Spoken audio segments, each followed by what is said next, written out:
Parents మెచ్చిన university సంకల్ Chand Patel university Gujarat. నేను ఏవైతే గుళ్ళు, కుల సంఘాలు, కళ్యాణపాలు ఏవైతే ఫైనాన్షియల్ రిటర్న్స్ ఉంటాయో ఆ సంఘంకు పెట్టుబడి పెట్టిన తర్వాత దాని మీద ఇన్కమ్ అనేది ప్రజలకు ఉండాలా, అప్పుడు ఆ సంఘం బలోపేతంగా అవుతుంది. కానీ డెడ్ ఇన్వెస్ట్మెంట్ చేయొద్దు అనేది నా ఆలోచన.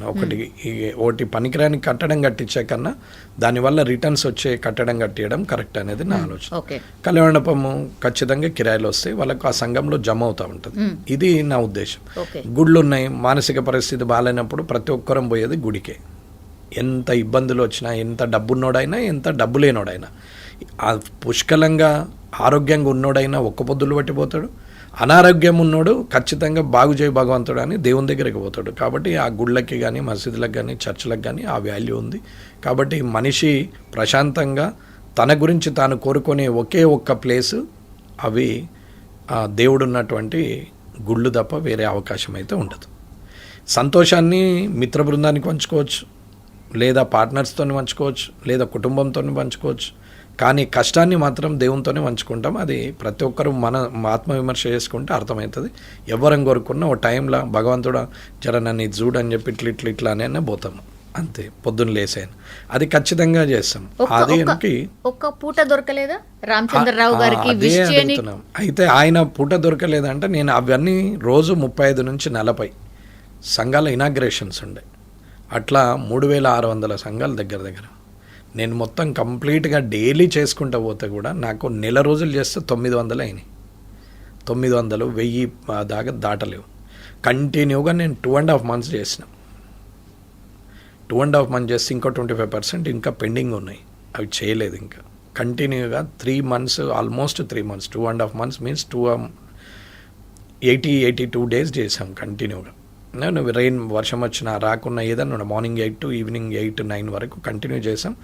నా ఫేస్బుక్లో ఆ డేట్స్తో సహా కనపడుతుంది. నేనేదో ఓరల్గా మాట్లాడుతుంది. కాటిపల్లి వెంకటరమణారెడ్డి అని కొడితే ఆ డేట్లలో ఎన్ని గ్రామాలలో ఎన్ని చేశాడు అనేది లైవ్ కనపడుతూనే ఉంటుంది ఫేస్బుక్. రామచంద్రరావు గారు ఎలక్ట్ సో ఆ రోజు రామచంద్రరావు గారి ఎలక్షన్ కన్నా వారం 10 రోజుల ముందే కిషన్ రెడ్డి గారికి నేను చెప్పాను, అన్న మరి నేను రమ్మంటున్నారు, నాకేమో ఇది ఉంది, ఇవి ఒక్క ప్రోగ్రామ్ 2 ప్రోగ్రాంలు అంటే క్యాన్సిల్ చేయొచ్చు, 35-40 ప్రోగ్రాంలు క్యాన్సిల్ చేయడం అంటే చాలా ఇబ్బంది అవుతుందన్న. అందరూ ఒక్కొక్క సంఘంలో 100-150 మంది they are waiting for me, నా కోసం ఎదురు చూస్తుంటారు. అట్లా రోజు 4-5 వేల మందిని క్యాన్సిల్ చేయలేము, కంటిన్యూ ఉంది, నన్ను ఏం చేయమంటారంటే సరే పర్వాలేదు మీరు రాకున్నా పర్లేదు అని కిషన్ రెడ్డి గారు అన్నారు. తర్వాత ఎలక్షన్ అయింది. ఎలక్షన్ రోజు కూడా రమ్మని చెప్తే కూడా చెప్పినా ఇట్లా ఉంది పరిస్థితి అంటే సరే అన్నారు. నేను ఎప్పటికప్పుడు కిషన్ రెడ్డి గారికి చెప్పాం. తర్వాత ప్రమాణ స్వీకారం అయిన రామచంద్రరావు గారిది అయిన రోజు కూడా అది ఫస్ట్ ఏదైతే అనుకున్నామో ఆ డేట్ ఖాళీ ఉండే నాకు. తర్వాత షెడ్యూల్ అలాగే ఉంది. తర్వాత ప్రమాణ స్వీకారం డేట్ కొంచెం దూరం పోయేసరికి మళ్ళీ ఆగాల్సి వచ్చింది. నాకు అక్కడ షెడ్యూల్ ఉండే, రామచంద్రరావు గారి దగ్గర కాలేదు. యాక్చువల్గా రామచంద్రరావు గారుతో నేను చాలా క్లోజ్గా ఉంటాను, చాలా హ్యాపీగా ఉంటాము. ఆయన మనిషిగా 100% చాలా జెన్యూన్, కల్మషం లేని వ్యక్తి. రాజకీయ నాయకుని లక్షణాలు అంటే కన్నింగ్ నేచర్ ఆయన దగ్గర లేదు. అడగకుండానే చెప్పేస్తున్నారు, మా మధ్యలో ఏ డిఫరెన్స్ లేదని ముందే చెప్పేస్తున్నారు. అంటే సేఫ్ సైడ్ ఏం లేదమ్మా. ఆయన నిజంగా కూడా కల్మషం లేని వ్యక్తి. మీరు ఎవరినైనా అడిగినా చెప్తారు పార్టీలో. మరి రాజాసింగ్ గారు రిజైన్ చేయడం, ఆయన ప్రమాణ స్వీకారం చేయడం ఆల్మోస్ట్ సేమ్. మరి రాజాసింగ్ గారు అసలు ఏంటి సార్ ఎపిసోడ్? కరెక్ట్ గా చెప్పండి సార్, రకరకాలుగా చెప్తున్నారు. ఏదైనా చెప్పొచ్చమ్మా, పార్టీ అది. నీకు నిజంగానే చెయ్యాలని, పోటీ చేయాలని ఉంది, వెళ్ళి అప్లికేషన్ చేసేది ఉండు. వెళ్ళినరు కానీ అప్లికేషన్ అయితే చేయలేదు అనేది వాళ్ళ వాదన. చేసేందుకు పోతే తీసుకోలేదని ఈయన వాదన. సరే ఏదన్నా కావచ్చు, అది పార్టీ. 2 సార్లు ఎమ్మెల్యేగా గెలిచావు, 3 సార్లు గెలిచావు, ఆ పార్టీ సింబల్ మీదనే కదా. ఇంటి గుట్టును బయటది పెట్టద్దు కదా. భార్య సింటిది కూడా ఎక్కడో దగ్గర తప్పు చేస్తుంది, భర్త సింటోడు కూడా ఎక్కడో దగ్గర తప్పు చేస్తాడు, పిల్లలు కూడా ఎక్కడో దగ్గర తప్పు చేస్తారు. కానీ మంచిని చూడాలి, కానీ ఒక్కసారి 2 సార్లు చెడు జరిగిందని దాన్ని పట్టుకొని మనం మంచినే మర్చిపోతే కష్టం. ఎవరెంత అయినా, ఏ రాజకీయ నాయకుడు రాజకీయంలో వర్గాలు అనేది కామన్, అది లేకుండా ఉండనే ఉండదు. అది లేదు అని చెప్పడం అనేది తప్పు. అది ఉంటేనే రాజకీయం, అది లేకపోతే రాజకీయం కాదు. ఈ భూమి ఉన్న రోజులు సూర్యచంద్రులు ఎంతైతే నిజమో ఈ రాజకీయం ఉన్నన్ని రోజులు వర్గాలు శత్రువులు అనేది అంతే కామన్. ఆ సూర్యచంద్రులు ఈ భూమి ఉన్న రోజులు ఎంతైతే నిజమో ఈ రాజకీయం అనే పదానికి ఈ రంగానికి వాస్తవంగా శత్రువులు ఉంటారు, ఖచ్చితంగా వర్గాలు ఉంటుంది. నాకు నచ్చింది మీకు నచ్చాలని లేదు, నా ఐడియా మీది కరెక్ట్ అని మీరు ఒప్పుకోవాలని రూలు లేదు. మీ ఒపీనియన్ మీది, నా ఒపీనియన్ నాది. కానీ ఒక డిస్కషన్ చేసిన తర్వాత ఏదో ఒక ఒపీనియన్ కంక్లూజన్కి వస్తుంది. సరే 3 సార్లు గెలిచిర్రు, ఆ రికగ్నేషన్ మీద హైయర్ అథారిటీకి కంప్లైంట్ చేసి నేను బ్రదర్గా ఆయనకు నాకు 10 ఏళ్ళు ఇంచుమించుగా ఒక 8-10 ఏళ్ళు, నేను 8 ఏళ్ళన్నా పెద్దోన్నే అనుకుంటున్నాను. నేనైతే 8-10 ఏళ్ళు పెద్దోన్నే అనుకుంటున్నాను. 45 అట్లా ఉంటుండొచ్చు, నేనైతే 55. సరే పెద్దవాళ్ళకి వెళ్ళి చెప్పేది ఉండే, 3 సార్లు ఎమ్మెల్యేగా అయినరు, ఢిల్లీ వెళ్ళి కంప్లైంట్ చేసేది ఉండే, అక్కడ పోయి మాట్లాడేది ఉండే. ఓకే, అది మాట్లాడలేవు, ఊరుకున్నా పర్వాలేదు. రాజీనామా చేస్తున్నా దమ్ముంటే యాక్సెప్ట్ చెయ్యి అనడం మాత్రం తప్పమ్మా. ఆయన ముందరనే నేను చెప్పగలుగుతా, నాకు కలుస్తాడు. నిన్న మొన్న నాంపల్లి కోటలో కూడా కలిసినాం, హగ్ చేసుకుంటాం, అట్లా ఏం లేదు. అన్న అంటాడు, అన్న అంటా, నాకు కూడా ఆయన అంటే ఇష్టమే, అట్లేం లేదు. కానీ ఆయన దమ్ముంటే నా రాజీనామాను యాక్సెప్ట్ చేయని ఒక పార్టీకే సవాలు విసిరినప్పుడు, పార్టీ యాక్సెప్ట్ చేయకపోతే పార్టీ సున్నా అవుతుంది. పార్టీలో దమ్ము లేదని అంటారు. ఆ దమ్ము ఉందా లేదా అనేది క్వశ్చన్ వేసింది ఎవరు? రాజాసింగ్ గారు వేశారు. దమ్ము ఉంటే అని అన్నారు. దమ్ము ఉంటే అంటే చేయాల్సిన పరిస్థితి వచ్చింది, చేశారు, రాజీనామా చేశారు. ఈయన రాజీనామాను వాళ్ళు యాక్సెప్ట్ చేశారు. సస్పెండ్ చేయలేదు పార్టీ సస్పెండ్ చేస్తే పార్టీ తప్పు అవుతుంది. ఇవాళ నేను రాజీనామా చేస్తే అది నా ఇష్టం, నేను రాజీనామా చేయొచ్చు. నన్ను పార్టీ సస్పెండ్ చేస్తే నేను తప్పు చేసినట్టు. ఇది గమనించుకోవాలి ఏ లీడర్ అయినా సరే. కానీ ఆవేశంతో తను చేయడం, ఇవాళ ఒక 15 ఏళ్ళు అంటే 30 ఏళ్ళకి ఇంచుమించుగా 30 ఏళ్ళకి ఎమ్మెల్యే అయినరు. నేను 30 ఏళ్ళ నుంచి కొట్లాడితే 55 ఏళ్ళకి ఎమ్మెల్యే నేనా? ఎవరు అదృష్టవంతులు ఇందులో? ఇద్దరి మీద గెలిచిన నేనా, లేక 15 సంవత్సరాలుగా ఎమ్మెల్యే కొనసాగుతున్న రాజాసింగ్ గారు? 30 సంవత్సరాల్లోనే ఎమ్మెల్యేగా అయిన ఆయన అదృష్టవంతుడా? 50 సంవత్సరాలకు ఇద్దరి మీద గెలిచిన నేను అదృష్టవంతున్నా? అదృష్టానికి కొలమానం ఏం లేదు, అది తృప్తికి సంబంధించిన విషయం. నేను తృప్తిగా ఐఎమ్ కంఫర్ట్ అనుకుంటే కంఫర్టే, నేను కంఫర్ట్ లేని అనుకుంటే లేదు, అంతే. అది మన సైకాలజీ. మన మనసు ఏం ఆలోచిస్తుందో మన మెదడు అదే చెప్తుంది. మన మెదడు ఏదైతే చెప్తుందో అదే మనసు ఆలోచించుకుంటే తృప్తి అనేది కలుగుతుంది. ఆ తృప్తి లేనప్పుడు ఏ స్థాయికి పోయినా వ్యతిరేకత కామన్. ఈ పార్టీలకు పోతాడు, ఆ పార్టీలకు పోతారు అని బాగా పెద్ద ఎత్తున ప్రచారం. ఆయన ఎందుకు వెళ్తాడమ్మా? ఆయన డైరెక్ట్ చెప్పండి, నేను బీజేపీ మళ్ళీ పిలిస్తే వస్తాను కూడా అంటున్నాడు. పిలుస్తుండొచ్చు, పిలుస్తారు, భవిష్యత్తులో పిలుస్తారు. ప్రతి దానికి ఒక సమయం వస్తుంది. నేను అప్పుడే ఎన్టీ రామారావు గారిని నాగయ్య కాలంలో పుడితే నేను సావిత్రి గారిని పెళ్లి చేసుకుంటుంటే ఎంత చీప్గా ఉంటుందో, ఈ సమయంలో 1970లో పుట్టాల్సిన 1970లోనే పుట్టాలా, 1950లో పుడితే బాగుంటుండే అనుకుంటే తప్పు. అదే 1970లో పుట్టే నేను అయ్యో 2025లో పుడితే నేను ఇప్పుడు మంచిగా హ్యాపీగా ఉంటుంటే కదా, ఫుల్ ఎస్టాబ్లిష్ అయింది, డిజిటల్ ప్లాట్ఫామ్ ఉంది అని అనుకుంటే తప్పు కదమ్మా. ఎవరికి ఎప్పుడు ఏది రాసి ఉంటే అది జరుగుతుంది. కష్టపడడం మన వంతు, ఫలితం మాత్రం ఆ దేవుడు ఇస్తాడు. అది ఆలోచించకుండా ఆవేశపడి అందరము అంటే వాళ్ళ రేవంత్ రెడ్డి గారు ముఖ్యమంత్రి అయినరు, అయ్యో ఆయన వయసు నా వయసు సేమ్, నేను కాలేదు అంటే ఎలా? అది తప్పు కదా. ఆయన అయిండు, కష్టపడవచ్చు, అయిండు, నా కష్టంలో ఎక్కడో లోపం ఉండొచ్చు, కాకపోవచ్చు, తప్పేముందండి. ఎవరికి ఎప్పుడు ఏది రాసి ఉంటే అది అవుతుంది. తెలంగాణ వచ్చింది, కేసీఆర్ గారు ముఖ్యమంత్రి అయినారు, రాజశేఖర రెడ్డి గారు చనిపోయారు, రోషయ్య గారు ముఖ్యమంత్రి అయినారు, కిరణ్ కుమార్ రెడ్డి గారికి అవకాశం వచ్చింది.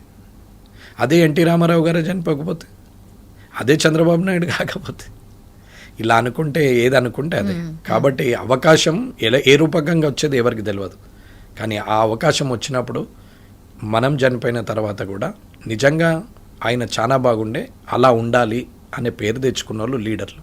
కానీ వీళ్ళందరూ అలాంటి ఆలోచన లేరు. నాన్ కరప్టెడ్ ముఖ్యమంత్రులు ఇద్దరు, ఒకరు కోట్ల విజయభాస్కర్ రెడ్డి గారు, రెండవది ఎన్టీ రామారావు గారు. ఈవెన్ నేను అభిమానించే రాజశేఖర రెడ్డి గారిని కూడా నేను ఈ కోవలకు తీసుకురావట్లేదు. నాకంటే ఆయన అంటే ఇష్టమే, కానీ నిజంగా చెప్పాలంటే మరి కోట్ల విజయభాస్కర్ రెడ్డి గారు, ఎన్టీ రామారావు గారు ₹1 కూడా కరప్షన్ చేయలేదు. కావాలంటే అప్పుడు చీఫ్ సెక్రటరీలు, ప్రిన్సిపల్ సెక్రటరీస్, అప్పుడున్న ఐఏఎస్ ఆఫీసర్లను ఎవరు అడిగినా చెప్తాను.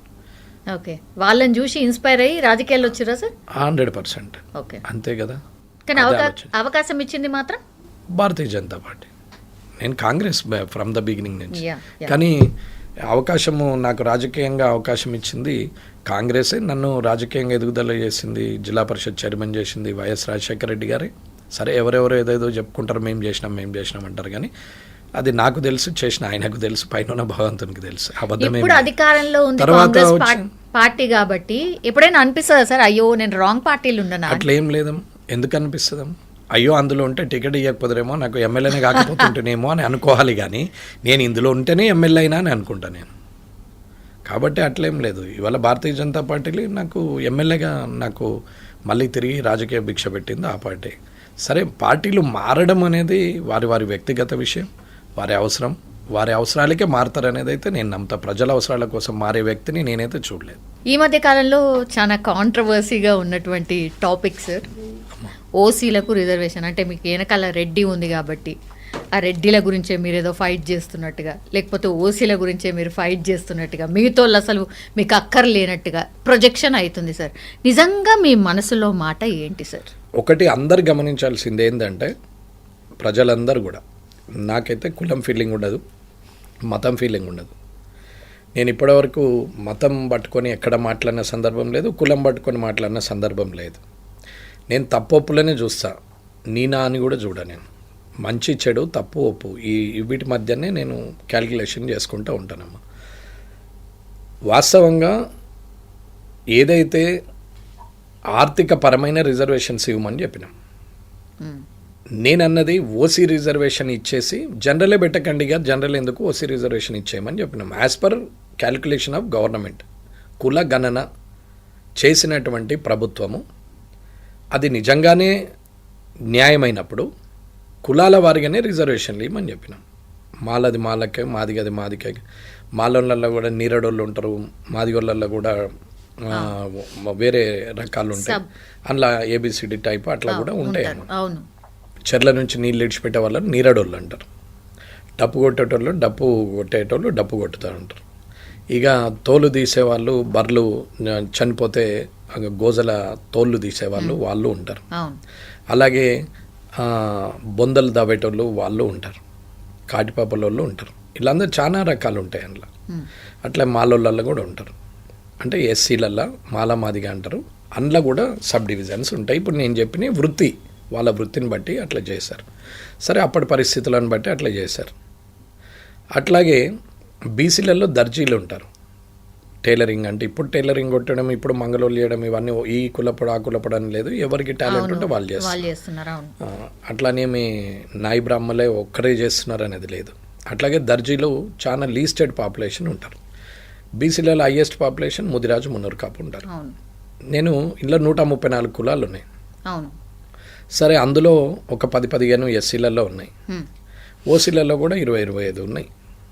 వీళ్ళందరినీ కూడా ఇలా గుడాట్ రెడ్డిలు అంటారు, గుడాట్ కాపులు అంటారు, మోటాట్ అంటారు, పాకనాట్ అంటారు, చిట్టెప్ అంటారు, ఏవో చెప్తా ఉంటారు. ఇంట్లో కూడా రెడ్డిలలో కూడా ఉన్నారు, ఆర్యవైశ్యులలో కూడా ఉన్నారు. బ్రాహ్మణుల కర్ణాలు అంటారు, బ్రాహ్మణులు అంటారు, ప్లస్ పూజారులు అంటారు. ఒక్కొక్క రకం అందులో కూడా 4-5 రకాలు ఉంటాయి. వెల్మలు ఉన్నారు, ముస్లిమ్స్ ఉన్నారు, చాలామంది మార్వాడి ఉన్నారు. అందులో కూడా జైన్లు వేరు, మహేశ్వరులు వేరు, అగర్వాళ్ళు వేరు, అందులో కూడా చాలా మటుకు ఉన్నారు. ఇవన్నీ కలిపితే 200 ఉంటుండొచ్చమ్మా. మొత్తం కలిపితే 200 ఉంటుండొచ్చు. కుల గణన చేసినటువంటి ప్రభుత్వాన్ని నేను ఏమడిగినా అంటే, ఈ పంచాయతీ ఏంది, కులం ఏంది, రిజర్వేషన్తో గొడవలేంది, కలిసి ఉండేటువంటి జనంలో రాజకీయ నాయకుల ఎదుగుదల కోసం పెడుతున్నటువంటి కార్యక్రమాలు. కాబట్టి నేనేమన్నంటే, కులగణన చేసిరు, మీరు ఏ కులంలో ఎంతమంది ఉంటే అంతే ఇచ్చేయండి. దర్జీలు ఉన్నారు, 0.1% 1% వస్తుంది, ఆయనకు ఒకటే సీటు. రాష్ట్రం మొత్తం మీద దర్జీకి రిజర్వేషన్. రెడ్డిలో 6% ఉన్నారని అంటారు, 6.5, 7.5, 1.5 నాకు ఐడియా లేదు, నేను దాని గురించి మాట్లాడతలేను. ఎంతనైనా ఉండొచ్చు రెడ్డిలు. సరే, సపోజ్ ఇప్పుడు జీటీవీలో భరత్ గారు కానీ ఇంకా వేరే దగ్గర ఒక 6.5, 7.5 అని వాళ్ళు అన్నారు. వాళ్ళ లెక్క ప్రకారమే మాట్లాడదాం. 6-7% ఉన్నారు కాబట్టి 6-7 సీట్లే వస్తాయి. అంటే ఇప్పుడు 30-40 మంది ఉన్నారు కదా అసెంబ్లీలో, రేపు తగ్గని తప్పేమంది? ఎవరు ఒప్పుకుంటారు సార్ అట్లా? అందరూ ఒప్పుకోవాల్సిందే. ఒక రూల్ని అందరూ ఒప్పుకోవాల్సిందే. అందరూ అన్నీ కావాలి. రెడ్డిలు కూడా తగ్గాల్సిందే నీ పాపులేషన్ బట్టి. నువ్వు వీలైతే పాపులేషన్ పెంచుకోవద్దన్నాడు, వద్దనిలే కదా. ఇప్పుడు జనం అంతా అదే కదా కోరుతున్నది. పాపులేషన్ పెరిగితే రిజర్వేషన్ పెరుగుతుంది. బేస్డ్ ఆన్ పాపులేషనే కదా ఇప్పుడు చేసింది.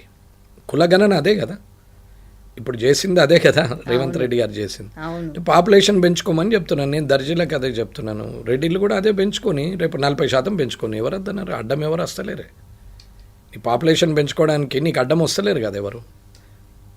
నీకు 3 పిల్లలు ఉంటే ఎలిజిబిలిటీ కూడా ఎత్తేసారు, ఇంకా ఫ్రీ. నువ్వు రేపు రాజకీయంలోకి వచ్చి ఇంకా వేరే వాళ్ళు ప్రభుత్వం వస్తే పెట్టండి అన్లిమిటెడ్ చిల్డ్రన్స్.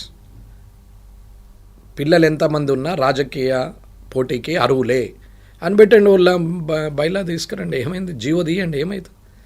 ఫరకపడేది ఏం లేదు. పెరిగిన అట్లనే పాపులేషన్ పెరిగి రోడ్లన్నీ ఇరుకులైపోయి ఇండ్లల్లో పట్టకుండా, ఇండ్లు లేకుండా లాస్ట్కు బిచ్చమెత్తుకునే పరిస్థితి వస్తుంది. ఇప్పుడు ఏది గైడ్ చేస్తున్నట్టు ప్రభుత్వము? ఇప్పుడు ఇందిరాగాంధీ గారు అప్పుడు సరే ఎమర్జెన్సీ అని పెట్టారు, రస్బందీ అని పెట్టేసారు. అప్పుడు ఆపరేషన్లు దొరికినట్టు తీసుకుపోయి ఆపరేషన్. అందరూ తప్పని అంటారు. నాకు ఎమర్జెన్సీ గురించి ఐడియా లేదు, కానీ నేను అనేది ఏంటంటే అది తప్పు అంటారు. కానీ పాపులేషన్ కంట్రోల్ కావడానికి అదో కారణమని నేనంట. ఎవరు ఒప్పుకున్నా ఒప్పుకోకపోయినా ఆ రోజు ఇందిరాగాంధీ గారు సరే సంజయ్ గాంధీ గారు ఎవరు చేసిర్రు అని అంటారు, చేసిర్రు, ఎత్తుకపోయారు, పట్టుకపోయారు, ఆపరేషన్ చేసిర్రు, కొందరు చనిపోయారు అంటారు. సరే ఒక ప్రయోగం చేసిర్రు. వాస్తవంగా పిల్లలు అప్పుడు 8, 9, 10, 11, ఎందుకు మేమే 5. మా నాన్న సమితి ప్రెసిడెంట్ ఉన్నారు, 25 సంవత్సరాలు అయినా 5 పుట్టినాం. ఎన్టీ రామారావు గారు టాప్ స్టార్, 24 గంటలు పనిచేస్తున్నారు, అయినా 11 మంది పుట్టిరు. అప్పుడు ఉన్నటువంటి అందరికీ కూడా 8, 10, 7, 9, 10, 11, 12 పుడుతూనే ఉన్నారు. ఇవాళ ఏదో ముస్లిమ్స్ని అంటారు, కానీ ఇప్పుడున్న ముస్లిమ్స్కి కూడా 2, 3 కూడా లేరు. ఇద్దరికే లిమిట్ అయ్యారు. ఎప్పుడో ఉన్న వాళ్ళు ఉన్నారు, కానీ మనల్లో కూడా ఎప్పుడో ఉన్న వాళ్ళకి కూడా 10, 11 ఉన్నారు. మా పెద్దక్కకి నాకు 15 సంవత్సరాలు డిఫరెంట్. ఆమె 10th క్లాస్ చదివితే నేను పుట్టిన. మరి ఇబ్బంది ఏం లేదే, పాపులేషన్ పెరిగింది కదా. ఇప్పుడు ఏమంటున్నారు? పాపులేషన్ బేస్ చేసి మాకు ఇంతమంది ఉన్నాం కాబట్టి మాకు ఇంత రిజర్వేషన్ కావాలని అంటున్నారు కదా. ఇది ఎవరు పెట్టిరు? బీసీలు అడిగిరా? ఎస్సీలు అడిగిరా? ఏ కులం అన్న అడిగిందా? ఏ కులం అడగలేదే. నాకు ఈ రిజర్వేషన్ ఇవ్వమని అడగలేదు. నాకు ఈ ఉద్యోగం ఇవ్వండి, నాకు ఈ విద్యావకాశం ఇవ్వండి, నాకు వైద్యావకాశం ఇవ్వండి అని ప్రజలు అడుగుతున్నారు తప్ప నాకు ఈ పొలిటికల్గా పోటీ చేయడానికి నాకు రిజర్వేషన్ ఇవ్వమని అడిగిరా ప్రజలు? ఎన్ని లక్షల మందిలో ఎంతమంది పోటీ చేస్తున్నారు? మన జనాభా ఎంత? మన తెలంగాణ జనాభా ఎంత? 4 కోట్ల మంది కదా సార్. 4 కోట్ల మందికి 119 మందికి అవకాశం వచ్చింది కదా. మరి రిజర్వేషన్ దేనికి? రాజకీయానికి. ఒక్కసారి చిన్న లాజిక్ ఆలోచించండి. ఎంపీడీసీలు, సర్పంచులు మొత్తం కలిసి ఎంతమంది? 12,000 మంది అవుతారు. ఒక 20,000 మంది వార్డు మెంబర్లు, సొసైటీ డైరెక్టర్లు అందరిని లెక్కేసి మొత్తం ఇక పనికి వచ్చినా పనికి రాకుండా ఏదో ఒకటి వేసేసుకుంటే ఒక 20,000, 25,000 మంది. 4 కోట్లేటు, 25,000 మంది ఎటు? ఎంత పర్సెంటేజ్? అంటే 1% కూడా లేని రాజకీయ పదవుల కోసం ఇవాళ కులాల మధ్యన, మతాల మధ్యన, అంటే కులాల మధ్యన ఇవాళ చిచ్చు పెట్టినట్టే కదా. కాబట్టి నేనేమంటున్నా అంటే ఆర్థిక సామాజికత ఉండేటట్టు, ఆర్థిక సమానత్వం ఉండేటట్టు చూడాలి. సపోజ్ ఎగ్జాంపుల్, ఇప్పుడు శరత్ గారు కలెక్టర్ ఐఏఎస్ ఉండే, ఇప్పుడు ఏదానికో చైర్మన్ చేశారు, ఎనర్జీ దానికి ఏదానికో చైర్మన్ చేశారు మొన్న రిటైర్ అయిన తర్వాత. ఆయన ట్రైబల్, ఆయన పిల్లలకు మళ్ళీ ఇవాళ తీసుకున్నారా లేదా రిజర్వేషన్? మరి అదే ట్రైబల్ ఇలా పోడు కొట్టుకుంటూ అడవిలా వ్యవసాయం చేసుకుంటున్న పిల్లలకి ఏముంది? ఎట్లున్నారు అట్లనే ఉన్నారు కదా. అంటే డప్పు కొట్టేటోడేమో డప్పే కొట్టాలా ఇంకా, కానీ అందులో నుంచి వచ్చి డాక్టర్ అయిన పిల్లలకు మళ్ళీ డాక్టరే కావాలా? రిజర్వేషన్ ఎవరికి కావాలా? డబ్బు లేనోడికి రిజర్వేషన్ కావాలా? ఉన్నోడు ఆల్రెడీ నీకు రిజర్వేషన్లో వచ్చింది, రిజర్వేషన్ అయింది, రిజర్వేషన్లో వచ్చినావు, మళ్ళీ నీ పిల్లలకి రిజర్వేషన్. నువ్వు డబ్బు సంపాదిస్తేవి, నువ్వు ఆర్థికంగా స్తోమత అయింది, నువ్వు తాండా మర్చిపోతివి, హైదరాబాద్ గచ్చిబౌలి ఉంటివి, ఫైనాన్షియల్ డిస్ట్రిక్ట్లో కొంటివి. ఇవాళ నీ పిల్లల్ని మళ్ళీ ఎవరికి ఇస్తున్నావు? తాండాలో ఉన్న వాళ్ళకి ఇస్తున్నావా, హైదరాబాద్లో ఉన్న వాళ్ళకి ఇస్తున్నావా? ఏమన్నా అంటే మతం లేదు, కులం లేదు, కులరహిత సమాజం అని చెప్పి టీవీలలో ఇస్తారు కాబట్టి ఇంటర్ క్యాస్ట్లను ఎంకరేజ్ చేస్తున్నావు. మరి ఆయనకి ఎందుకు వర్తించాలా? ఆ ట్రైబల్కి ఎందుకు వర్తించద్దు? ఈ డప్పు కొట్టేటో ఆయనకి ఎందుకు వర్తించదు? ఈ డాక్టర్ అయిన వాళ్ళకి ఎందుకు వర్తించాలా? అనేది నా వాదన. నేను రెడ్డిలనే మాట్లాడలే, ఓసీలు అదర్ క్యాస్ట్. ఇప్పుడు ఇంకో వాదన కూడా అంటున్నారు, మీరు ఏమన్నా మాట్లాడతారు, మీరు రెడ్డి కదా, మీకు మస్తు ఉంటది, ఎంతో కొంత ఉంటది కాబట్టి మీరు నా ఏమన్నా దగ్గర- మాట్లాడతారు, నా దగ్గర ఇప్పుడు ఏం అన్ని లేదమ్మా. లాజిక్లు తీసుకొస్తారు అనేది కూడా. నేను ఏది మాట్లాడట్లేదమ్మా, నిజమే మాట్లాడుతున్నా. నాకు రిజర్వేషన్ అవసరం లేదు, నాకు అసలు రేషన్ కార్డే లేదు. నేను నా బండి మీద నేను ఎమ్మెల్యే టికెట్ మీద కూడా టోల్ గేట్ దాటను, నేను ఫాస్టాగ్ మీదనే దాడతా. అన్నిటికన్నా ముఖ్య విషయము, నేను ఇప్పటికీ గవర్నమెంట్ నుంచి పిఎన్ తీసుకోలేదు. ఎమ్మెల్యేగా నేనే నా ఫోన్లో మాట్లాడుకుంటా, నేనే ప్రజలతో మాట్లాడతా. నాతో ఆఫీస్లో పనిచేసే వాళ్ళు నా team members free of cost అని చేస్తారు. వాళ్ళు ఎవరికి జీతాలు లేవు, ఎక్కడ చేయం. కావాలంటే కలెక్టర్ గారిని అడగచ్చు, కామారెడ్డి కలెక్టర్ని అడగచ్చు, వెంకటరమణారెడ్డి గారికి గవర్నమెంట్ పిఏ ఉన్నారా అని అడగచ్చు. ఎందుకు తీసుకోలేదమ్మా 24 నెలల నుంచి ఒక గవర్నమెంట్ పిఏను? ₹1,00,000 జీతం ఉంటుంది ఆయనకి. ఎందుకు తీసుకోలేదు సార్? 24 లక్షల రూపాయలు అవుతుండే ఇప్పటికి జీతం. ఆయనకు ప్రజలకు పని చేయాలా, నాకు పని చేయాలా? ఏం చేస్తారమ్మా, ఇల్లు వచ్చి నా ఫైళ్ళు పట్టుకుంటారు, నా టవాల్ పట్టుకుంటారు, నాకు నీళ్ళ బాటిల్ పట్టుకుంటారు, చెమటేస్తే వెంటనే టిష్యూ ఇస్తారు, తుడుచుకోవాలి మనం. వీడికి చేయలేవా ఎమ్మెల్యేకు? ఇప్పుకొని తాగరాదా? అంటే నీ ఫైల్ నువ్వు పట్టుకొని రాదా? అసలు వాళ్ళ పని ఏంది సార్? వాళ్ళ పని ఏముంది? అఫీషియల్గా కోఆర్డినేషన్, ఎమ్మెల్యేకు ప్రజలకు అధికారులకు మధ్యన కోఆర్డినేషన్ చేయాల్సింది పిఏలు. ఓకే, పిఏలు, ఓఎస్డీలు, పిఎస్లు, వాట్ ఎవర్ ఇట్ ఈస్. ఎవరైనా సరే ఓ రేంజ్ మంత్రుల దగ్గరికి వచ్చేసరికి ఓఎస్డీలు ఉంటారు, ఎమ్మెల్యేలకు వచ్చే పిఏపిఎస్లు ఉంటారు, పెట్టుకోవచ్చు. ఒక్కొక్క ఎమ్మెల్యేకి 2 పెట్టుకున్న సందర్భాలు చూపెడతా నేను. ఏం అవసరమమ్మా? వాళ్ళ చేతిలో ఫైల్ ఉంటుంది, ఎవరన్నా రాగానే ఆ పిఏకి ఇచ్చే అంటారు. నువ్వు వినవు, పిఏ మాట్లాడతాడు. పిఏ రిసీవింగ్ ఏముంటుంది? కొడుకు వచ్చి తండ్రికి కష్టం చెప్పుకుంటే తండ్రికి అర్థమవుతుంది, పాలోనికి అర్థం కాదు. కొడుకు వచ్చి కష్టం చెప్పుకుంటే తండ్రికి అర్థమవుతుంది, పాలోనికి అర్థం కాదు. భార్య వచ్చి భర్తకు చెప్పుకున్నా, భర్త పోయి భార్యకు చెప్పుకున్నా వాళ్ళకి అర్థమవుతుంది, పక్కింట్లో వాళ్ళకి అర్థం కాదు. కానీ ఇక్కడ ఏం జరుగుతున్నది? ఈయన ఆయనకు చేయమంటాడు, ప్రజలు వస్తే పిఏకు చెప్పండి, పిఏ రాసుకుంటాడు.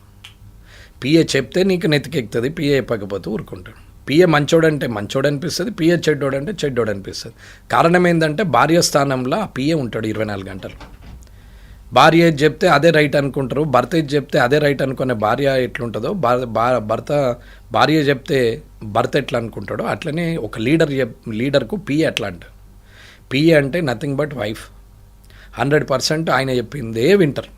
అవునా? ఆయనకు నచ్చితే ఓకే, నచ్చకపోతే వేరు. ఈ పిఏ చేయాల్సిన పని ఏంటి? ఆఫీస్లో కూర్చోండి, ఎమ్మెల్యే క్యాంప్ ఆఫీస్లో కూర్చోండి, పబ్లిక్ కోఆర్డినేషన్ చేస్తూ అఫీషియల్ కోఆర్డినేషన్ చేయాలి. కానీ ఎమ్మెల్యే వెనక బండ్లే పట్టుకొని ఫైళ్ళు పట్టుకొని వెనక తిరగాల్సిన అవసరం లేదు. ఈయనకు చెమటేస్తే తుడవాల్సిన అవసరం లేదు, టిష్యూలు ఇవ్వాల్సిన అవసరం లేదు, ఈయన వస్తువులన్నీ వాళ్ళు మొయ్యాల్సిన అవసరం లేదు. ఎంబటున్న 2 గన్మెన్లకు ఈయనకు అన్ని బ్యాగులు ఇస్తారు, పేపర్లు ఇస్తారు, తువ్వాలలు ఇస్తారు, టిష్యూలు ఇస్తారు. సార్కు మళ్ళీ ఆకలి అయితే నట్స్ అన్నీ అవి పెట్టేసి డ్రై ఫ్రూట్స్ పెట్టి తాపుకోసారి చేతికి అందిస్తారు. సారు పెళ్ళిళ్ళకి పోతే ఇస్తరాకు తెచ్చిస్తారు. సారు తిన్న తర్వాత చేతికి కడిగేందుకు నీళ్ళు ఇస్తారు, సారు తాగేందుకు మంచి నీళ్ళు ఇస్తారు. మళ్ళీ సార్ను ఇంట్లో లోపల దాకా దించేసి వస్తారు. కానీ ప్రజలకు ఏం చేస్తారు? మరి నేను పిఏని కూడా తీసుకోలేదమ్మా. ఎందుకు తీసుకోలేదు అంటే వాళ్ళు 24 లక్షలు, ఈ 2 సంవత్సరాలు అంటే 24 లక్షలు, నెలకు ₹1,00,000 జీతం చేసేటువంటి ఒక వ్యక్తిని తీసుకొని నా దగ్గర పెట్టుకునే కన్నా ఈ వ్యక్తి ఏ మండల్లోనో లేకపోతే ఆ నియోజకవర్గంలో కలెక్టరేట్లోనో ఆర్డీఓ ఆఫీసులో లేకపోతే ఎక్కడైనా ఆయన మదర్ డిపార్ట్మెంట్లో వర్క్ చేస్తే ఒక 10 మంది జనానికి ఉపయోగపడతాడనే ఒక సదుద్దేశం మీద తీసుకోలేదు. నేను చేసే పెద్ద పని ఏముంటుందమ్మా? సబ్జెక్ట్ నేర్చుకోవాలని ఇంట్రెస్ట్ ఉన్నప్పుడు అన్నీ నేర్చుకోవచ్చు. కానీ ఎందుకులే నేను చదువుడు, పరీక్ష నేను రాస్తా, కానీ చదివేది మాత్రం మా పిఏ అంటారు లీడర్లు. పిఏ చెప్పింది వీళ్ళు రాస్తారు అంతే. పాస్ ఫెయిల్ ఎట్లా ఆధారపడి ఉంటుందమ్మా? నీ టాలెంట్ ఏది? నీ టాలెంటే లేకపోయా మొత్తం డిపెండెంట్గానే ఉంటుంది. ఇండిపెండెంట్ ఆలోచననే మానిపోతుంది. ఇండిపెండెంట్గా థింక్ చేసే మెల్లిగా పిఎల మీద ఆధారపడి డిపెండెంట్గా ఆధారపడుతుంది, డిపెండెంట్ అయిపోతుంది. కానీ ఇండిపెండెంట్గా ఆలోచించే శక్తి నీకు లేకుండా అవుతుంది, శక్తిహీనమవుతుంది. ఇటువంటి పరిస్థితుల్లో పిఎను కూడా పెట్టాను. నేను కులం గురించో మతం గురించో రిజర్వేషన్ గురించో నేను వ్యతిరేకంగా మాట్లాడలేదు. అందరికీ అర్థం కావాల్సింది ఏంటంటే ఒక మీడియాలో ఒక ఇంటర్వ్యూ ఇచ్చిన తర్వాత కింద కామెంట్లను ఏ లీడర్ చదవడో నాకు తెలియదు. నేను 100% చదువుతాను. ఇది అందరు గమనించాలి. ఇది రాసే ప్రతి ఒక్కరు గమనించాలి. అగ్రవర్ణాలు అని బూతులు పెట్టిన వ్యక్తుల నుంచి మొదలు పెడితే, నన్ను వాడు వీడు అని చెప్పి నా ఇష్టం ఉన్నట్టు బూతులు మాట్లాడిన వ్యక్తి నుంచి ప్రతి ఒక్కరిది చదువుతాను. నన్ను అప్రిషియేట్ చేసిన వాళ్ళని చదువుతా, నన్ను తిట్టిన వాళ్ళని చదువుతా. నేను మొత్తం 1000 కామెంట్లు ఉంటే 1000 చదువుతానమ్మా. నేను క్లియర్గా స్క్రోల్ చేస్తూ ఉంటాను. ఒక్క రోజుతో బంద్ చేయను. మళ్ళీ అది నెల రోజులు నడుస్తూ ఉంటే ఆ నెల రోజుల్లో 1000, 1200 కావచ్చు, 1200, 2000 కావచ్చు, 2000, 3000 కామెంట్లు కావచ్చు. ఎక్కడి వరకు చదివినా అక్కడి నుంచి మళ్ళీ చూసుకుంటా. ఎక్కడైతే ఆ కామెంట్లో నిజంగా నాకు నేను మాట్లాడిన దాంట్లో తప్పు పోయింది అని అనుకున్నప్పుడు అవి పాయింట్ చేసుకుంటాను, నేను నోట్ చేసుకుంటాను. నోట్ చేసుకొని అది మళ్ళీ తప్పు జరగద్దు అనేది నేను ఆలోచిస్తాను. కానీ నేను మాట్లాడే ముందే 99% ఎక్కడ తప్పు దొరలకుండా పొల్లు పోకుండానే నేను ఆలోచించుకొని మాట్లాడతాను. నేను ఒక్కసారి నా నోటి నుంచి బయటకు వస్తే తప్పు జరిగితే వెంటనే సరిదిద్దుకొని తప్పైందని చెప్పగలిగే వ్యక్తినే తప్ప తప్పును కూడా నిజం చేయాలనే ఆలోచన ఉన్న వ్యక్తిని కాదు. ఇది అందరూ గమనించాలి. ఈ పెట్టే వాళ్ళు కూడా వాళ్ళు ఎవరన్నా అడ్వర్స్గా పెడితే కూడా వాళ్ళు ఎక్కడా అని కూడా చూస్తాను నేను. వాళ్ళు సోషల్ మీడియాలో కామెంట్ చేసే వ్యక్తులు ఈ రిజర్వేషన్ విషయంలో మాట్లాడినప్పుడు నేను మాట్లాడేది మొత్తం వింటే, నేను ఇచ్చినటువంటి ఇంటర్వ్యూ మొత్తము విన్న తర్వాత నువ్వు కామెంట్ చేస్తే నేను ఒప్పుకుంటా. కానీ మాట్లాడుతుండగానే నువ్వు కామెంట్ చేస్తూ ఉంటే, మీ ఐడ్రీమ్లు ఇప్పుడు మాట్లాడుతుంటే రేపు పొద్దున మీరు లాంచ్ చేయంగానే వెంటనే కామెంట్లు వస్తుంటాయి. 5 నిమిషాలు 10 నిమిషాల్లో 100 వస్తుంటాయి. ఏదైనా రావచ్చు, వద్దని నేను అంటలే. వాళ్ళ ఇష్టం, అది వాళ్ళ తెలివి, వాళ్ళ జ్ఞానానికే నేను వదిలేస్తున్నా. వాళ్ళది వాళ్ళు ఆలోచించుకోవచ్చు. నేను ఎప్పుడు కూడా ఆలోచించేది ఏంటంటే అతను ఎవరు అనేది చూస్తాం. అందరు ప్రొఫైల్ లాక్కుంటాయి అమ్మ. అడ్వర్స్గా బిహేవ్ చేసే వాళ్ళు అందరు ప్రొఫైల్ లాక్కుంటాయి. అడ్వర్స్గా అంటే అన్పార్లమెంటరీ యూజ్ చేసే వ్యక్తులు, బూతులు మాట్లాడి తిట్టే వ్యక్తులు, రాయడానికి కూడా అసహ్యంగా అనిపించేటువంటి మాటల్ని ఆ సోషల్ మీడియాలో కామెంట్ చేస్తున్నప్పుడు వారి ప్రొఫైల్ ఏంటనేది చూద్దామంటే లాక్డ్ ఉంటుంది. అది ఏది ఉండదమ్మా.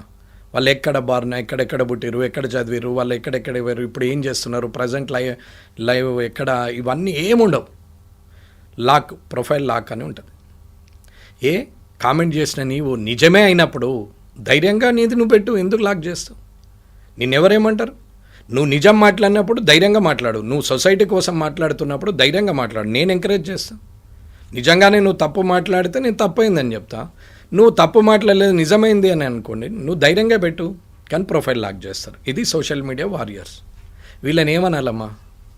అందుకే నేనేమంటున్నానంటే, నేను ఎక్కడ కూడా ఎవరి గురించి తప్పుగా మాట్లాడాల. నేను ఫాస్ట్యాగ్ పెట్టుకొని పోతున్నా అంటే గొప్పతనం కాదు, అది ప్రభుత్వానికి జమ అవుతుంది అనేది నా ఉద్దేశం. ఇవాళ ఒక ఎంప్లాయీని నేను పిఏగా తీసుకోలేదు అని అంటే నాకు ఆ అవసరం రాలేదు. ప్రజలకు ఉపయోగం ఉంది. నాకు ముఖ్యమా ప్రజలకు ముఖ్యమంటే ప్రజలకే ముఖ్యము, నాకు అంత నెసెసిటీ లేదు అని అనిపించింది కాబట్టి నేను ఆ పిఎని కూడా పెట్టుకోలేదు. మీ ఒక్కరి వల్ల ఏమవుతుంది సార్? 119లా 118 మంది ఆల్రెడీ పెట్టుకున్నారు. మీ ఒక్కళ్ళు మైనస్ అయితే ఏమవుతుంది? పెద్దగా ఏం మిగిలిపోదు కదా. మరి ఇట్లాంటివి కూడా మాట్లాడతారు కదా సార్. ఎవరు పెద్దగా మిగిలిపోదు కదా. మిగిలిపోయింది అయితే మొదలవుతుంది కదా. ఒకరిని చూసి ఒకరు మారుతారు కదా.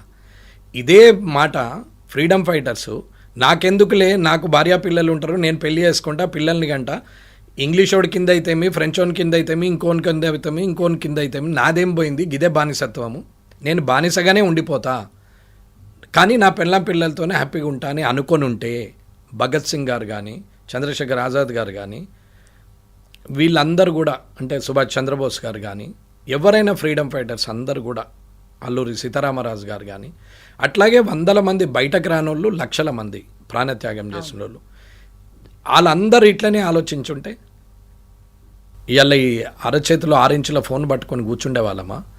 ఇవాళ ఇంత లగ్జరీ బట్టలు వేసుకొని ఏసీలలో బతికేవారేమా? ఇవాళ అందరూ కార్లు వేసుకొని ఇవాళ పిజ్జా బర్గర్ల పొండి తిరిగే వాళ్ళమా? ఇవాళ తలెత్తి మీదికి చూసేంతటి హైరేజ్ బిల్డింగ్లను చూసేవాళ్ళమా?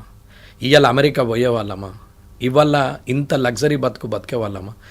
6 ఇంచుల ఫోన్ చేతిలో ఉంది, కనీసం 6 ఇంచుల కాడ 12 ఇంచుల బుడ్డగోసి పెట్టుకొని కూర్చుండేవాళ్ళం. 6 ఇంచుల ఫోన్కి వచ్చింది అంటే వాళ్ళ ప్రాణత్యాగం కాదా? వారు ఇదే స్వార్థం ఆలోచిస్తే, ఇదే ఆలోచన వాళ్ళకి వచ్చుంటే, ఇయ్యల్లటి నీ బతుకు 400 సంవత్సరాలు కొట్లాడితే 400 సంవత్సరాల్లో లక్షల మంది ఆత్మార్పణం చేసుకుంటే అది 1947లో సాధ్యమైంది. 400 సంవత్సరాలు, ఒకటి కాదు రెండు కాదు. మరి ఆ తర్వాత ఇప్పుడు ఎన్నేళ్ళైంది స్వాతంత్రం వచ్చి? 70 సంవత్సరాలైంది. 70 సంవత్సరాలలో ఇంత సెల్ఫిష్ తయారైపోయినాక అసలు మనకు వాళ్ళే కరెక్ట్ అనిపిస్తుంది నాకు. ఇవాళ మనము 400 సంవత్సరాలు కష్టపడి ప్రాణాలు పూడగొట్టుకొని కుటుంబాలను త్యాగం చేసి ఇంట్లోలను వదిలేసి ఇంగ్లీషులతో కొట్లాడి అందరు చనిపోంగా కొట్లాడుతూ పుడుతున్నారు, చస్తున్నారు. అన్ని 100 సంవత్సరాలు అయితే బతకరు కదమ్మా. 60, 70, 80 ఇండ్లు బతుండొచ్చు. అట్లా కనీసం 8 తరాలు పోతేనే కదా, అట్లా లక్షల మంది చనిపోతేనే కదా 1947లో వచ్చింది. మరి ఆ 47లో వచ్చినటువంటి స్వాతంత్రము 70 సంవత్సరాలని ఇంత స్వాతంత్రము వచ్చిన తర్వాత ఇంత స్వార్థంగా తయారైపోయిన జనం ఎవరన్నా ఆలోచిస్తున్నారమ్మా? ఎందుకు ఆలోచించరు లీడర్లు? ఎందుకు ఆలోచించరు ఈ వ్యవస్థను నడుపుతున్నటువంటి వ్యక్తులు? ఏ వ్యవస్థ మీదనైతే బానిసత్వం అనుకొని ఆ వ్యవస్థను మనకద్దు అనుకొని కొట్లాడి ప్రాణత్యాగం చేస్తే స్వాతంత్రం వచ్చింది. ఏ స్వాతంత్రంలోనైతే రాజ్యాంగం రచించిన అంబేద్కర్ గారి దృష్టిలో ఒక్కటే ఆలోచిస్తున్నారు కానీ మిగతా ఎందుకని అంబేద్కర్ గారు చెప్పినవి 100, కానీ మనం పట్టుకుంది 1, 2. కానీ అంబేద్కర్ గారు మిగతా మాట్లాడినవి పట్టించుకోరే, ఎలిమినేషన్ ప్రాసెస్ చేయరే. ఏ వ్యవస్థ బానిసత్వం చేస్తుందని అనుకుంటే అది పరాయి దేశం. ఇవాళ మన దేశంలో మన వాళ్ళే మన వ్యవస్థలో మనల్ని బానిసలుగా చేస్తున్నారు. ఇది అర్థం చేసుకోమని చెప్తున్నారు. ఎవరికి అనుగుణంగా వాళ్ళు మార్చుకుంటా పోతున్నారు అది తప్పు కదా. Simple as that sir. రాజ్యాంగం మార్చాలని అంటే రాజ్యాంగంలో ఉన్న లొసుగులల్లా ఇష్టం ఉన్నట్టు జీవోలు తీసుకుంటూ అమెండ్మెంట్ చేస్తూ యాక్ట్లు మారుస్తూ ఇష్టం ఉన్నట్టు చేస్తున్నారు. హెడ్లైన్ మాత్రం అదే. ఆంధ్రజ్యోతి అని ఉంటుంది, ఈనాడు అని ఉంటుంది, అంతే, ఐ డ్రీమ్ అని ఉంటుంది. హెడ్లైన్ అదే, అది బాగానే ఉంది. కింది అన్నీ మారుతున్నాయి. ఎవరు ఇష్టం వచ్చినప్పుడు ఎడిటరు మారినా కొద్దీ కింది మారుతాయి, ఎడిటర్ మారినా కొద్దీ కింది అన్నీ మారుతాయి. మరి దానికి రూల్స్ అండ్ రెగ్యులేషన్ లేదా? జర్నలిజానికి ఒకటి ఉంది కదా రూల్ అండ్ రెగ్యులేషన్. అవన్నీ ఓవర్కమ్ చేసి రాస్తలేరా? విత్ ఇన్ ద రూల్లో ఫ్రేమ్ చేస్తున్నారా? ఎవరు బాధ్యతగా ఉన్నారు? Bureaucrat, politician, media, responsible fields అన్నీ కూడా పొల్యూట్ అయినాక జనం మీద పేరెత్తితే ఎట్లా? ఇవాళ వాళ్ళని నేను ఎప్పుడూ కూడా తప్పు ఇది అని అనలేదు, సింపుల్గా చెప్తాం. ఇప్పుడు నేను పేర్లు తీసుకొని చెప్తా. ఫస్ట్ నా నుంచి మొదలు పెడదాం. ఇప్పుడు మా అన్న ఉన్నాడు, ఈటల రాజేందర్ అన్న, మా జమునక్క రెడ్డే కదా, రైట్? దామోదర రాజనరసింహ గారు ఉన్నారు. ఆమె మా ఊరు పక్కనే మాకు రిలేటివ్ కూడా అవుతారు, జక్రాన్పల్లి, రెడ్డే కదా. బట్టి విక్రమార్క గారు ఉన్నారు, ఎవరు? గుజరాతే కదా. నెక్స్ట్ మన వివేక్ వెంకటస్వామి గారు ఉన్నారు, బ్రాహ్మణే కదా, అవునా? మరి ఎక్కడమ్మా ఇక్కడ తేడా ఎందుకు వస్తుంది? వాళ్ళ కాపురాలు బాగానే ఉన్నాయి కదా, కలిసే ఉంటున్నారు కదా, పిల్లలు పుట్టారు కదా. మరి రిజర్వేషన్స్ ఏవి అవైలమెంట్ అవుతున్నాయి నాకు చెప్పండి. ఓసీ అవుతుందా, బీసీ అవుతుందా, ఎస్సీ అవుతుందా చెప్పండి. ఇవాళ కలెక్టర్లు, ఐఏఎస్లు, ఐపీఎస్లు ఉన్నారు. వీళ్ళందరూ కూడా రిజర్వేషన్ ఏది అవైలమెంట్ చేస్తున్నారు? బీసీ అయితే బీసీ చేస్తున్నావు, ఎస్సీ అయితే ఎస్సీ చేస్తున్నావు, ఎస్టీ అయితే ఎస్టీ చేస్తున్నావు. కానీ నన్ను ఆర్థికంగా ఎదిగినా నేను రిజర్వేషన్ వాడడం వల్ల నా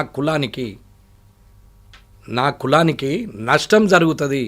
నేను రిజర్వేషన్ అవైలమెంట్ చేసుకోకపోతే నా కులంలో ఒక వ్యక్తికి అది ఉపయోగపడుతుంది అనే ఒక చిన్న ఆలోచన కూడా మర్చిపోయి ఎంత డబ్బు సంపాదించినా, ఎంత ఆర్థిక స్తోమత వచ్చినా, ఎంత పెద్దగా ఎదిగినా అదే రిజర్వేషన్ ఎందుకు అవైలమెంట్ చేస్తున్నారు? ఐఏఎస్, ఐపీఎస్, పొలిటీషియన్స్, ఎంప్లాయీస్ ఎవరైనా కానీ ఆర్థికంగా ఎదిగిన తర్వాత ఎందుకు చేస్తున్నారు అని అడుగుతున్నాను. అంటే స్వచ్ఛందంగా వదులుకోవాలి కదా.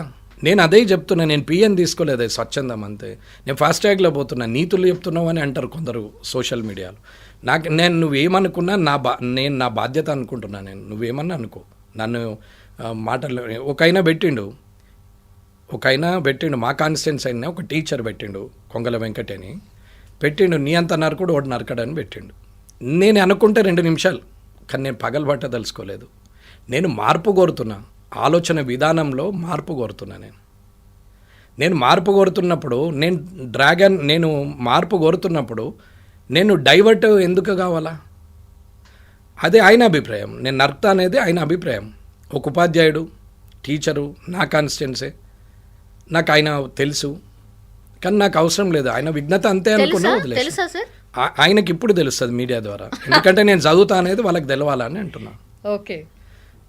ఇప్పుడు ఒకైనా ఇట్లాగే చాలా మంది పెట్టారు. సరే, ఇప్పుడు మరి ఇక్కడ వివేక్ గారు ఎవరు, దామోదర్ రాజనరసింహ గారు ఎవరు, బట్టి విక్రమార్క గారు ఎవరు, మరి వీళ్ళందరూ ఎవరు? ఎక్కడుంది ఫీలింగ్? మరి జస్ట్ క్రియేటింగ్ అంతే కదా. రాజకీయం కోసం మాత్రమే తప్పించి, ఓట్ల కోసం మాత్రమే తప్పించి ఏం లేదు. అంతే. 100% నీకు కష్టం వస్తే కులం అంటున్నావు, కులానికి కష్టం వస్తే నేను ఉన్నా అన్నావా? నీకు కష్టం వస్తే కులం పేరు తీసుకుంటున్నావు, కానీ కులానికి కష్టం వస్తే నువ్వు ఉన్నావా అని అడుగుతున్నాం. నేను ముదిరాజులు మున్నూరు కాపులు వేస్తే గెలిచినా అని గర్వంగా చెప్తా, బీసీలు వేస్తే గెలిచినా అని చెప్తున్నాం, క్లియర్గా చెప్తాం, ఏం ఇబ్బంది లేదు. ఫార్వర్డ్ క్లాస్ వాళ్ళు బాధపడ్డా, ఎస్సీ ఎస్టీలు బాధపడ్డా నాకేం ఇబ్బంది లేదు. వాళ్ళు చారానే వేస్తే వీళ్ళు బారానే వేసిరని చెప్తున్నాను. బీసీలు క్లియర్గా నేను కులాల వారిగా చెప్పగలుగుతాను. నాకు ఓటేసింది బూతులల్లో ఎవరెవరు ఉన్నారు, ఏ క్యాస్ట్లో ఉన్నారు, నాకు ఐ నో వెరీ వెల్. నేను మొత్తం బూత్ వైజ్ ఏ కులంలో ఎన్ని ఓట్లు ఉన్నాయి అన్ని చూసుకున్న వ్యక్తిగా. అవును సార్, వాళ్ళ వాదన కూడా అదే కదా, మేము ఎక్కువ ఉన్నాము, మేము వేస్తేనే గెలుస్తున్నాము అని వాళ్ళే చెప్తున్నారు కదా. కుల్లం కుల్లా